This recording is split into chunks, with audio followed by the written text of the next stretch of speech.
women programmers are almost as rare as unicorns. They make up less than a third of the tech talent pool in Silicon Valley, and at Google and Facebook, they account for just 17% and 15% of the technical positions.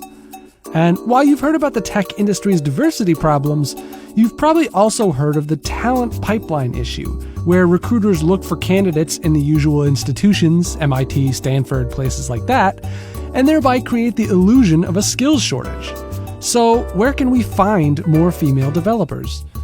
In a recent analysis of its database of over 2 million developers, HackerRank found that Asian nations made up the majority of the top 10 countries with the most coders who are women, with Indonesia 10th, right up to India taking first place. Diving deep into the numbers, you'll notice that more developers doesn't equate to better developers.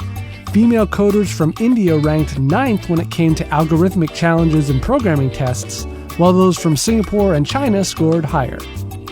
Despite the sizable talent pool, underrepresentation of females in more technical roles persists. Conventional wisdom tells us that to reduce gender inequality in the tech industry, we need to equip women with the skills they need to enter particular roles. But here's a controversial opinion. In practice, when more women enter a role, its value seems to go down. Researchers often cite the example of the strict gender hierarchy between front-end and back-end developers. Women are typically typecast as front-end developers, doing things like implementing visual elements that users see on a website, while men work on the back-end, imagined as logical tasks on the server side of things, which typically offers them more competitive pay than their front-end counterparts.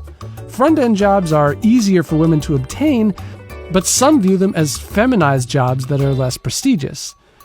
And here's what's pressing about the whole issue.